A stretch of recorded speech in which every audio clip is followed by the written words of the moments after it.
Welcome to Rewired Sober, the podcast that breaks down the real reasons women turn to alcohol. Spoiler alert, it wasn't a character flaw. It was your neurobiology, your conditioning, and the systems that taught women to silence themselves instead of support themselves. I'm your host, Kate Vitella. I've been a registered nurse for well over 2 decades, trained in addiction and mental health, a bit neuroscience obsessed, but spiritually grounded.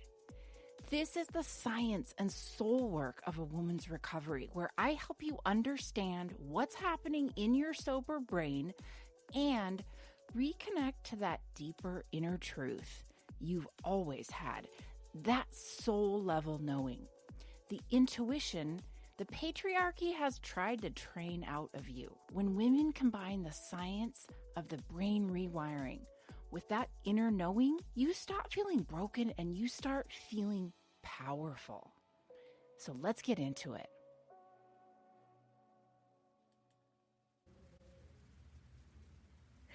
Welcome back to Rewired Sober. Today I am exploring a subject I am fascinated by, and I have been for quite a while now.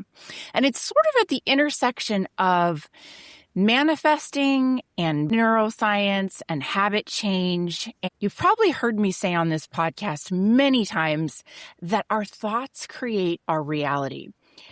And yet that can also be a little bit confusing and sound kind of abstract and woo-woo.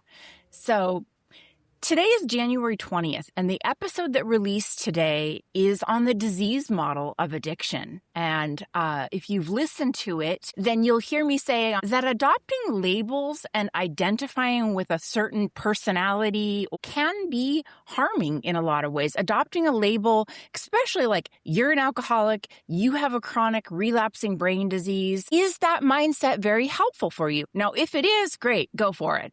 But where I'm going with this conversation is, are you arguing for your limitations?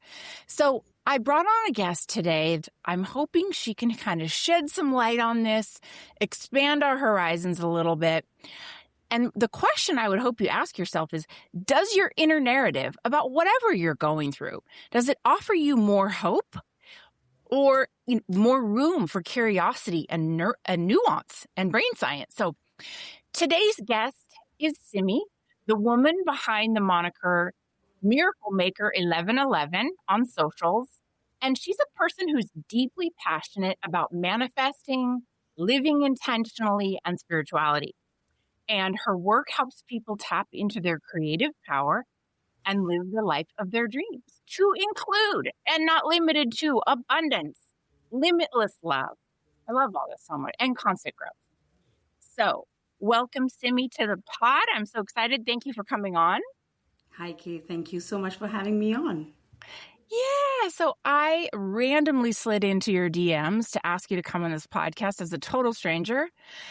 And so I'd love for you to tell the audience a little more about yourself because, I just gave a brief introduction of who you are.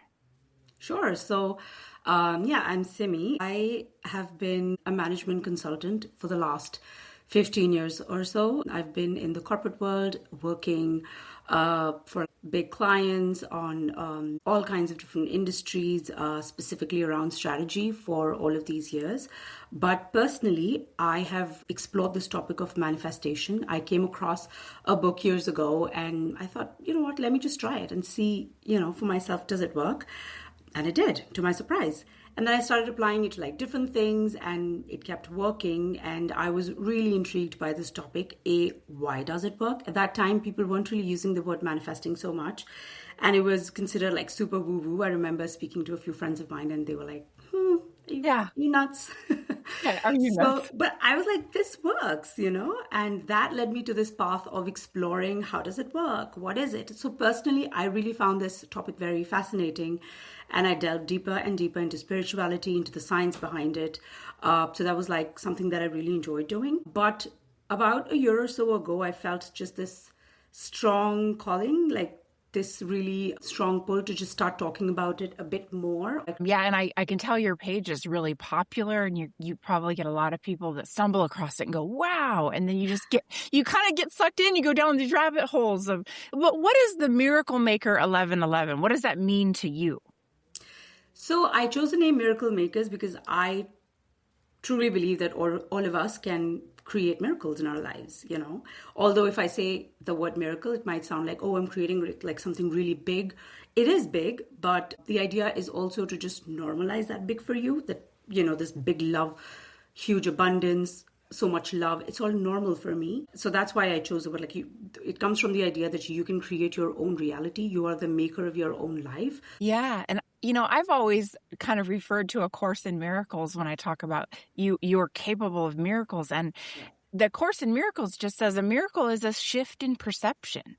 Yeah. And if you're able to shift your mindset and your perception around a situation, it's a miracle. So anyway, we can get into that. But before you were teaching this work, and before we hit record, you had said that you moved to Canada, 18, from India. What were you really trying to understand about your own life, or trying to heal or uncover, that kind of brought you into this? Yeah, so I started applying these principles to small outcomes and getting a promotion or losing some weight, some extra weight that I wanted to do. And then I started applying it on like bigger things. I had rescued a dog a few years ago. She was on the verge of basically dying, and I got very, very close to the dog, and I was heartbroken to see her condition.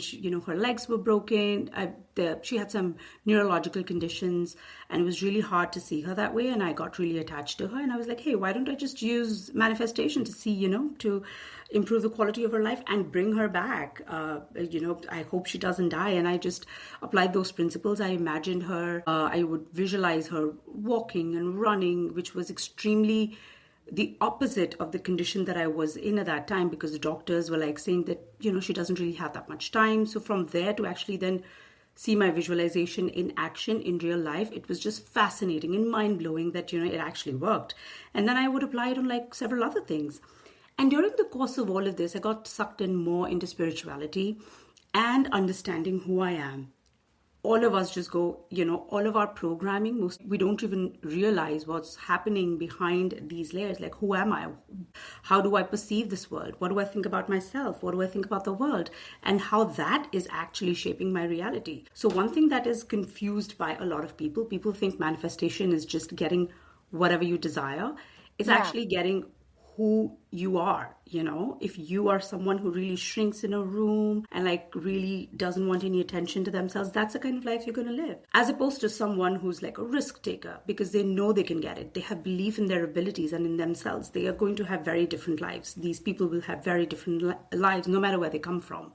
So I started noticing this about people, and I got like really sucked into it, and I started reading more about people. I started reading more books, and I started getting into the science behind it all. And then I had even moving to Canada for some reason, I had this like really strong pull towards it. I never had urges like that before, so I kind of had this urge that I need to move to that country. And my parents will tell you, like, I wasn't really ever interested in that before. Suddenly I just felt this urge, and I did that. And I definitely do not regret that. In fact, I think my life has even only become better after the move. There's a lot that I've learned, and I'm like much.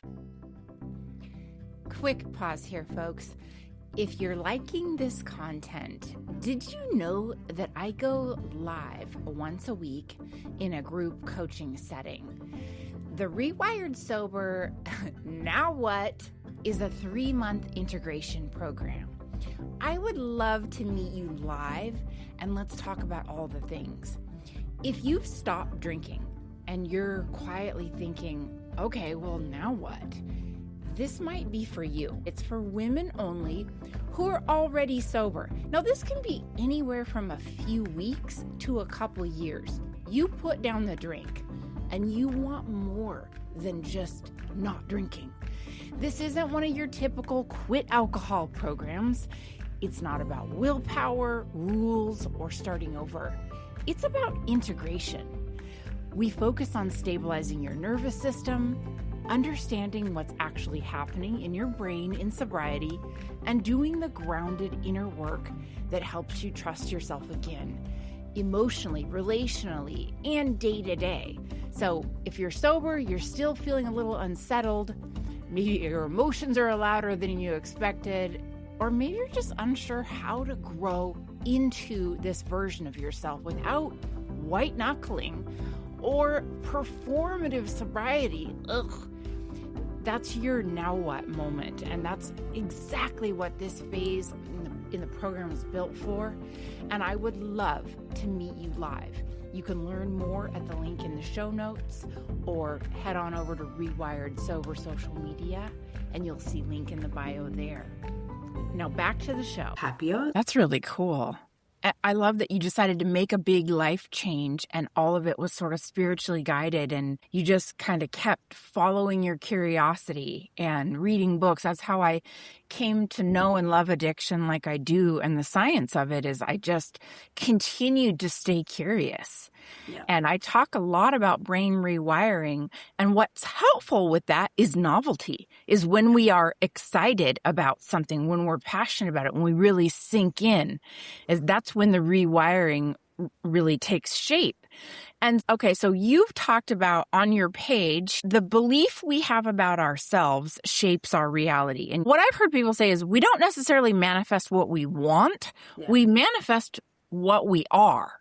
Yes. So will you kind of elaborate on that? Yeah. So when I first heard about manifestation, even I thought, okay, this means that whatever I desire will come into effect. It's only after a lot of trial and error I realized basically we're living in a universe of vibration, of energy. Yes. So who I am is a specific energetic code that I'm putting out into the universe every second, just by, who I'm being every second.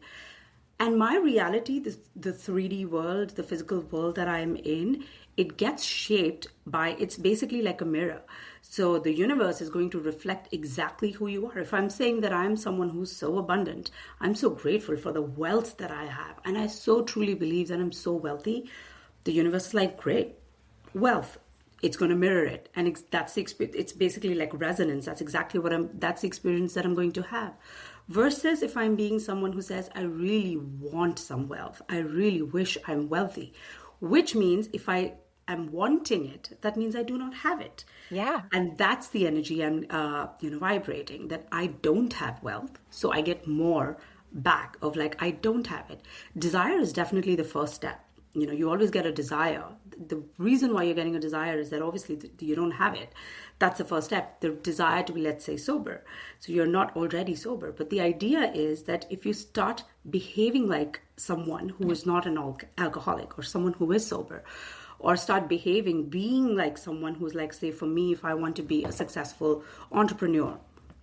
So if I start behaving like that, being like that, from every fiber of my being, I believe in it.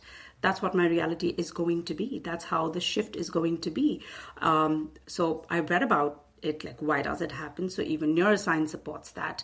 Quantum physics has started uncovering so many things now which are in line with all the books that I was like, hey, I read all of this in my manifestation books and all the spirituality books, and looks like, it is there is like some sort of an alignment in the stuff that I read there and what is getting discovered now by quantum physicists. Yeah. Yeah, I talk about that with clients too. When you are making a big life change and learning to live life sober, start thinking of the possibilities of what and who you can become as a sober woman, and sort of manifesting a life more empowered, and that you are more curious, more capable, more creative, that you're going to become and walk and embody this version of yourself. One of the things that I also notice about people, and I saw that you had touched on this on your social media as well, how much of what we call our personality is just wiring. And can we update that? Yeah, 100%. I think a lot of the traits that we have, because when we are born, we're just born with a clean slate. We might have like some predispositions, but a lot of the stuff in terms of how the world works or Yeah. who I am as a person, a lot of that is shaped by what we hear from our parents, from our caregivers as we grow up, and we form a belief system and we see them, we see the world, we form belief systems based on that. And then during our teenage years, you automatically start building some sort of coping mechanism with the stressors of life. And then you learn that as, your defense mechanism without even realizing that that's what you're doing. And over the years, and that has become who you are, as you would call Yeah. it. But what I'm now realizing is, as I work on myself as well as like some of the clients that I'm working with, a lot of that, I would say majority of that, can completely be changed. You know, your brain is basically who you are. It is all in your default mode network in your brain, which decides, which kind of predicts behavior and predicts how the world is going to be based on what it believes who you are. And who you are can also change because we have this amazing ability, which is our brain is neuroplastic. Yeah. We have the ability to literally physically change our brain, what it looks like, because we have these synapses, whatever. So every time you try something new, you're creating new synapses, these connections between neurons. Yeah. And the more you practice it, the stronger these synapses or these connections between neurons become. So if I keep practicing, let's say, how to play the violin, if I am committed to that and want to learn, so that is how you learn something new, a new skill. And the more I practice it, the more these synapses become stronger and stronger, and more it becomes autopilot for me. So when I read all of this, I was like, that's amazing, right? So then it means that I can be whoever I want to be. The only thing is that initially it's going to be harder because my brain is not used to it, and definitely my brain is going to resist it. But there are a few other hacks or techniques that I learned which are going to make it easier for my brain to accept this change and to make it automatic for me. So this is going to be my auto programming rather than me defaulting to anxiety or getting fearful about a new situation. Automatically I can train my brain to be, to embrace these opportunities more, because the more I train my reticular activating system, which is this filter that we have in our brains, the more I prime it in the way that I want it, then I will be able to spot the opportunities that I want rather than being closed off to them because of my fear and anxiety, because my brain doesn't believe that my brain is basically going to perceive these things as threats and going to just block out even the opportunities that are clearly in front of you. But the more I visualize and I tell myself that this is the new me, the more I will be in tune, more I will be able to basically just spot these opportunities, welcome them in, and act on them. Yeah. Yeah. I love this because you're so much more empowered than you think you are. You're so Yeah. much more capable than you think you are. And I have said this as well. When you repeat a narrative like, I can do this, or this will happen, or I'm becoming this, I'm moving toward this, your brain will look for evidence to support your belief. And like you said, Exactly. you'll look for situations, you'll look for outcomes, you'll look for opportunities that you wouldn't normally be scanning your environment for. Yeah. And so it's a reinforcement of those neural patterns. And I often talk about what wires together fires together. So you form those new neural networks. And I'm glad that you touched on it does take repetition and, emotion, attention, safety, all of that. And so what kind of methods are you teaching, like, to get people to be practicing this? Yeah, so I look at it in a stepwise manner. If I were to change beliefs about anything, first of all, if you look at identity, it's a set of multiple beliefs. So I recommend that if you can maybe take one area of your life, work on that first. Although there are some beliefs that span across different areas of your life, like, for example, self-worth is Yeah. something that would show up how you behave in relationships and how in your career, your finances, everywhere. So that is maybe a separate topic. I can get to that later. But, for the sake of simplicity, let's just say that you have a set of beliefs that are operating. And if you want to, let's say, start with fixing your relationships, how you are in a relationship, and if you want to improve them, the first step is awareness. Watch yourself. There will be certain conscious beliefs that you know for sure. For example, if you think the opposite sex always breaks my heart, that's like a belief that you have accepted and it's so internalized. These are some of the things that will come easily to you.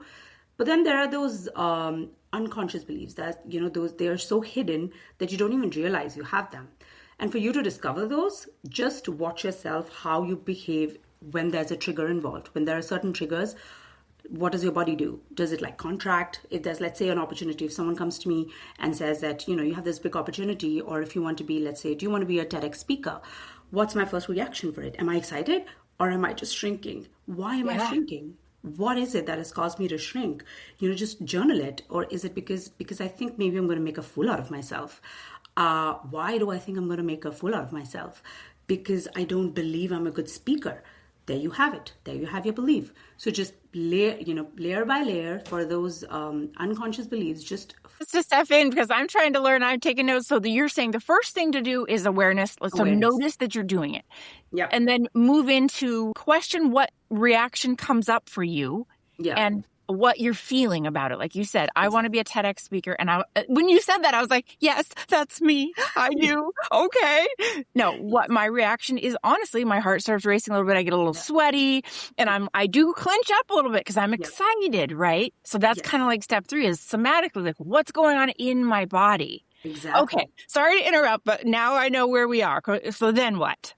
Yeah, so of course, somatically, fear and excitement both have like similar way of expressing themselves. So you might be excited, but there's also a little bit of fear, which is fine. Just find out what is it that is pulling you back. Is it that you think that you're not a good speaker? Whatever it is that you find out. Now the next step is for you to rewire those beliefs, to change it. It's not a good idea for you to think that, I'm going to just plug it out, remove it. There has to be something that comes in place of what you removed. So a new belief. So you have to replace the old You pathway. have to replace it. Exactly. Your brain needs to have something where it makes that connection if you're breaking the previous one. So that basically that emotional charge has now moved to another area of, your brain activity.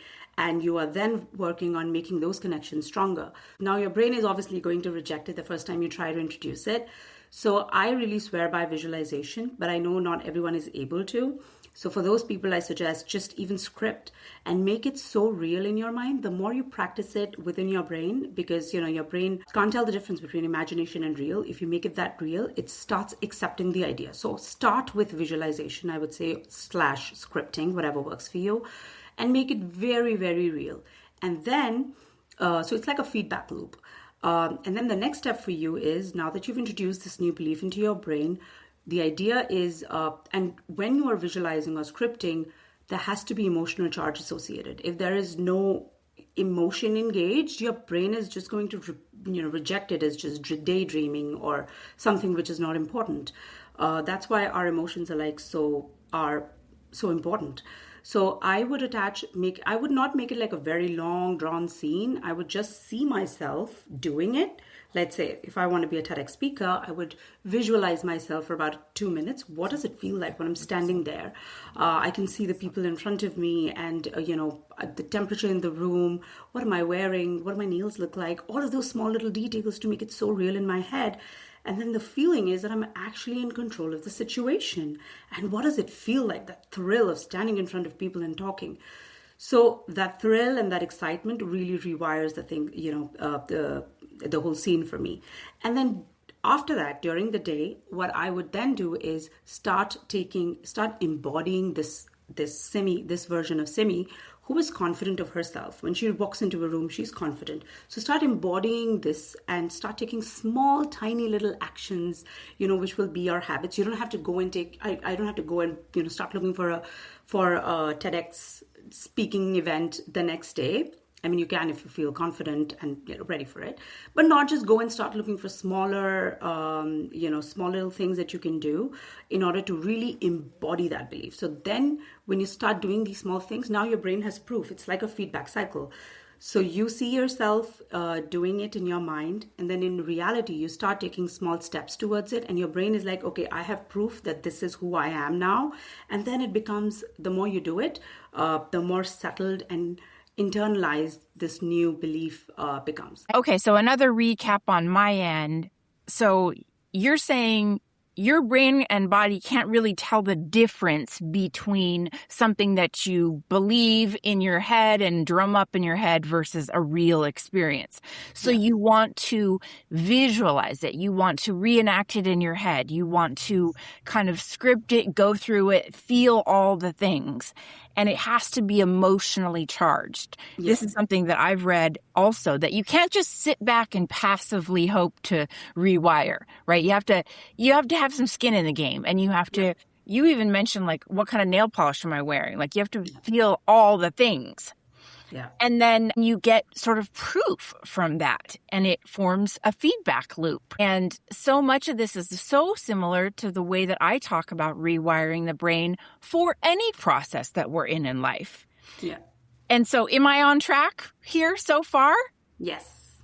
Okay. So keep going, please, because this is so fascinating. I'm just trying to put it all together. Sure. So the first step was awareness. Second step is for you to introduce this new belief to your brain and then just start repeating it in your mind. And the third step is embodying it, just being that person, taking small, tiny steps to just reinforce this new belief. And the last step, I would say, is safety. When you're introducing a new belief to your brain, our evolutionary biology is such that we used to live in caves. Any negative event, any threat was something that had to be taken seriously. We couldn't ignore these pug marks outside our cave, or maybe a rustle in the bushes. So our brain has evolved this way that it has to register anything that comes as threat and flag it right into our faces that, hey, this is a threat. You have to, you have to take note of this. That's why we tend to remember negative memories much more in a clearer way versus anything which was positive. Like someone complimented me yesterday is something that I will easily forget, versus something embarrassing that I did when I was 10 years old. I would have vivid details about it because there's a negative emotional charge associated to that. Yeah.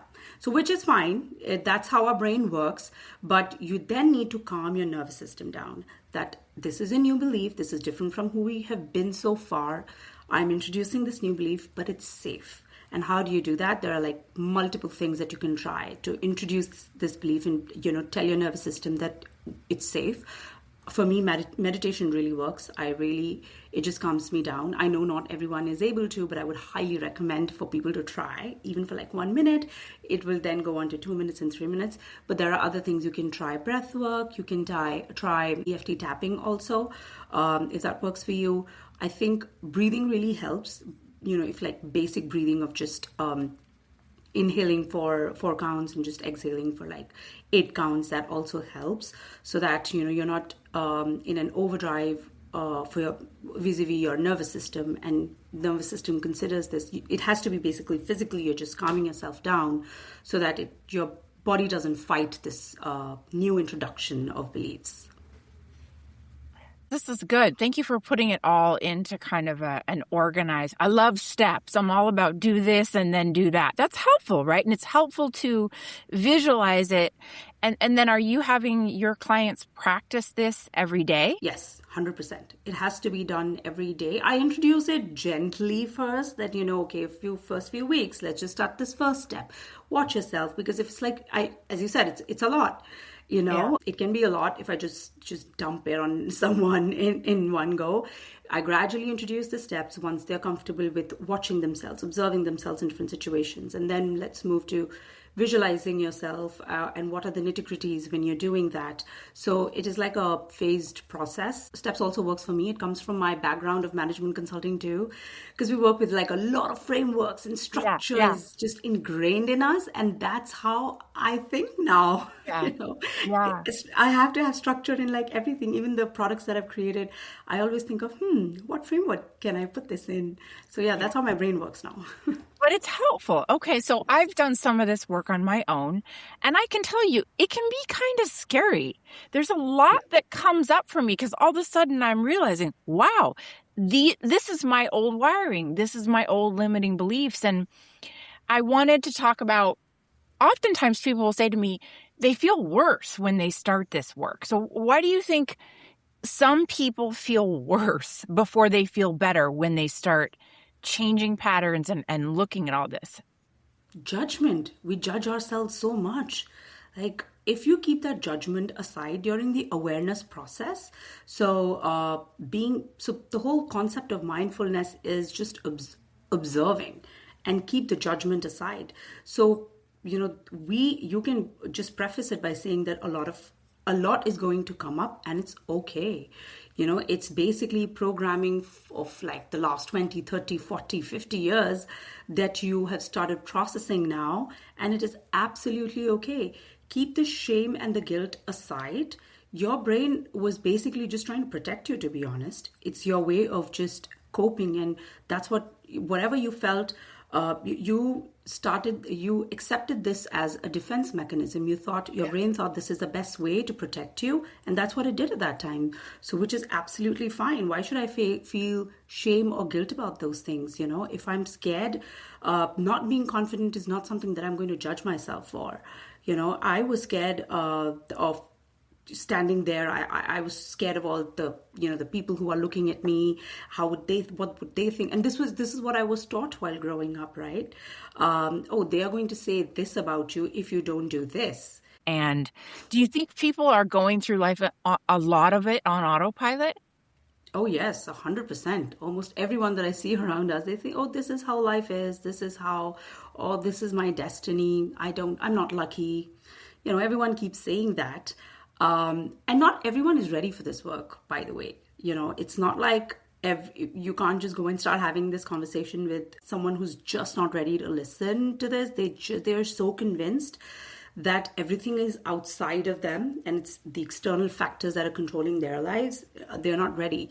But people who accept this, first become aware of this and accept this, and when they start working on their own inner self, when they start seeing the results, they know that it was basically whatever you are thinking, the subconscious patterns that you have formed while you were a child, that is running your reality right now. Maybe some of them is working for you, which is amazing.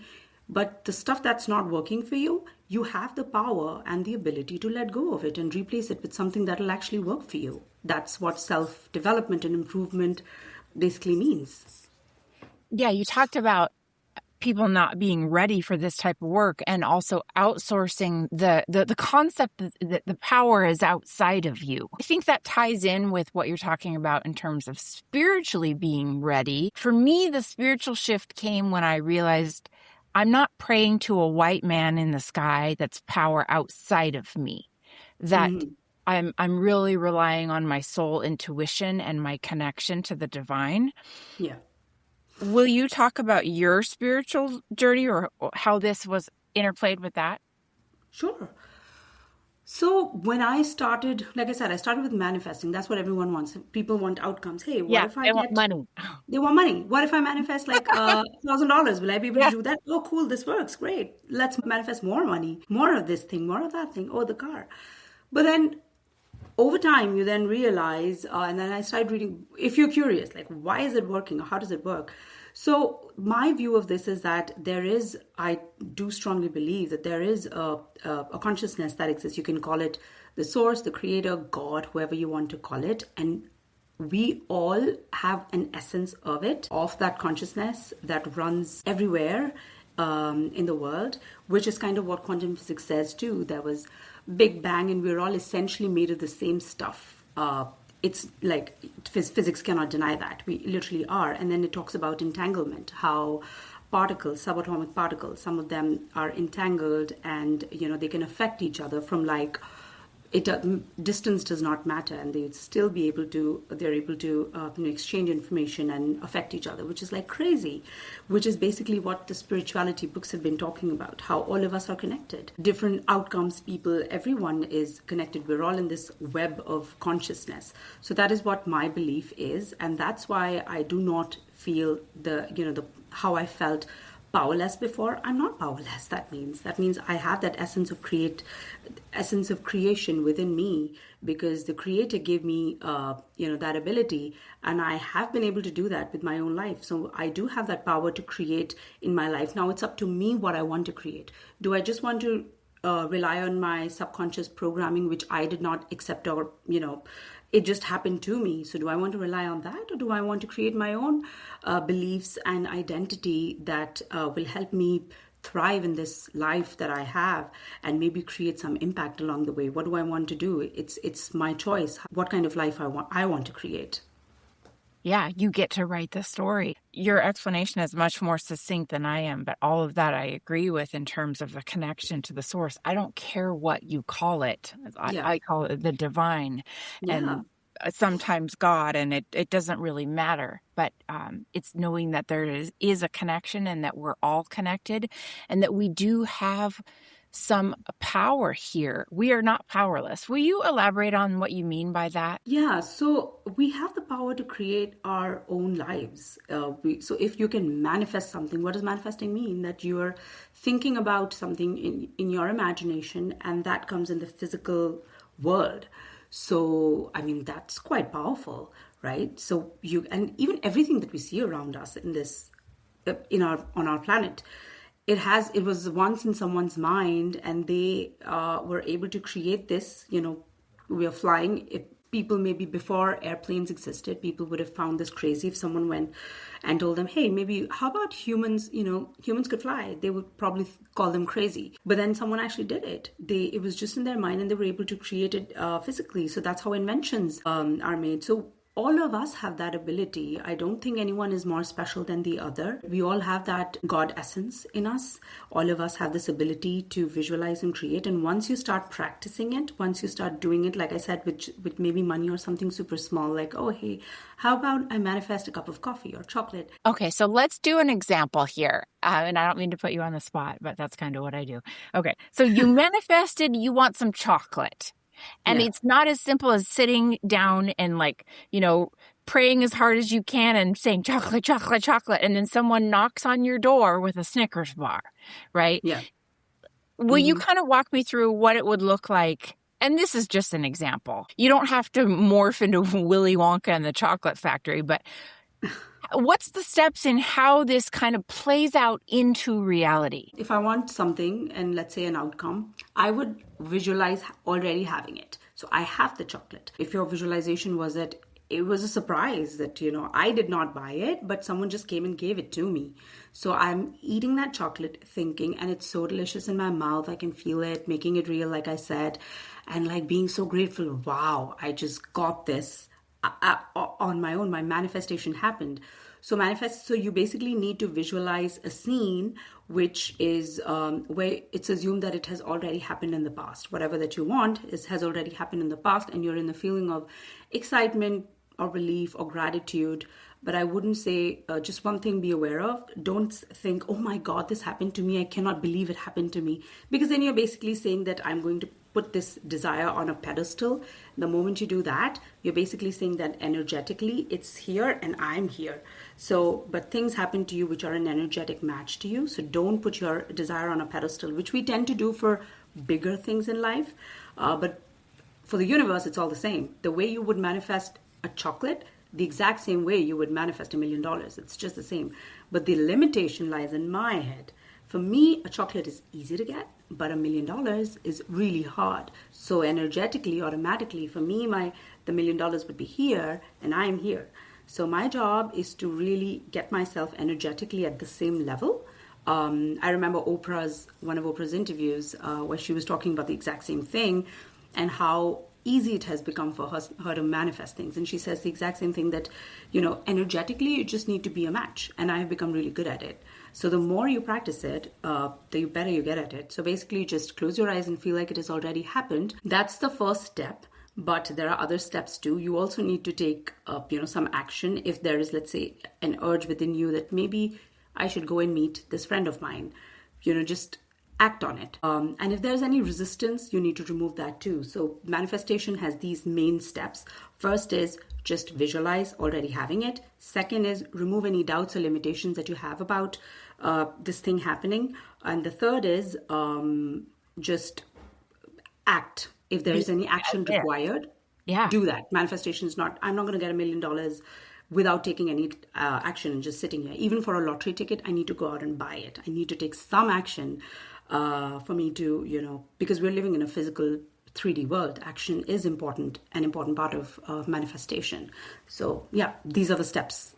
So beliefs aren't just thoughts. They're neural models your brain is using to predict your reality. And your brain is literally like filtering out what you notice, what you think is possible, what feels threatening.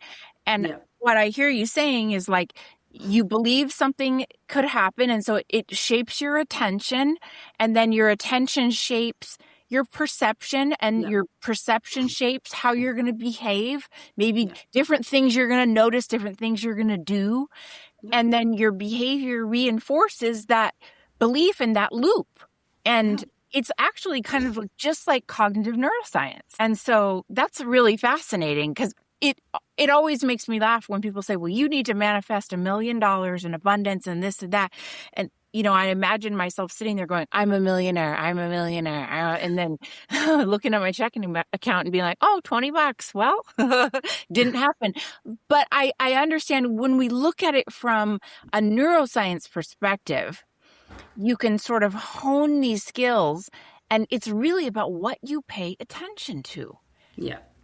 What you pay attention to, who you think you are, basically, that is like critical. Whoever I am, XYZ, whatever word you use after I am is so powerful if you truly believe in it. And that's how you look at yourself. And that's how, like you said, that's how you perceive the world, and the way you perceive the world. And then you're going to have certain behaviors associated with whatever you think who you are. And then you're going to have certain habits that are linked to who you think you are. So if you change that I am, you automatically start behaving differently. You're going to have different habits. If I look at myself as someone who is healthy, for example, I eat well. So I don't have to force myself to go and eat a salad. I really like doing it, which is true, actually. I am someone who really enjoys eating healthy food, because I see myself as someone who's a healthy eater. So I do not like fries. And like, sue me, kill me, I'm sorry. Yeah. I do not like it. I don't enjoy it. I don't like chips. I don't like it. It's not a forced behavior. I don't enjoy these things because I really enjoy eating healthy food, and it makes me feel good. But I was not always like this, by the way. I'm not a big fan of like, oh, you have to force yourself to do things. No, if you just change that I am, it'll be very easy for you to start doing those behaviors and habits associated with the I am. I love that. I am is actually tattooed on my arm right here. That is an opening statement that is so important to me. In fact, I posted not too long ago about, can you imagine if you walked through life constantly reinforcing, I am an alcoholic? You would look for evidence to prove you are diseased, you are different, you're basically fucked. And so the opposite can be true too. If you tell yourself over and over, I am broken, I am this, I am that, perception will shape your behavior. And all of this will fall back into the cycle. And just like you said, if I tell myself, I am a person who eats healthy, I am a person who enjoys being sober, I'm a person who has fun at events without any alcohol. you start to build an identity around that. But it's so important what we're telling ourselves. I love that. I use that as one of my main manifesting tools when I'm meditating. Is I learned that through Dr. Wayne Dyer. I don't know if you've read any of his books. Yes. Yeah. So this is so fascinating. We can talk forever, and we're going on for a long time. But I can go on. Yeah. yeah, thank you. Me too. Me too. So thank you so much for coming on. I know we're kind of getting to the end of the time here. Maybe I'll have you back on and we'll keep going into this at another time. But where can people find you if they want to connect with your work and they want to work with you personally to learn more about the tools? Yeah, so I have an Instagram page. It's called The Miracle Makers 1111. So you can find there. And then I also have a website, themiraclemakers.com, but it is like hyphenated. I can, maybe that can be included in the It'll be in the show notes. Yeah, so I do have one-on-one coaching. Then I also have some products if you're someone who thinks that self-paced teaching works best for them. And I'm, of course, even for those products that I have, I'm also just an email away if anyone has questions about the process that I've recommended in those in these tools that I've shared with them.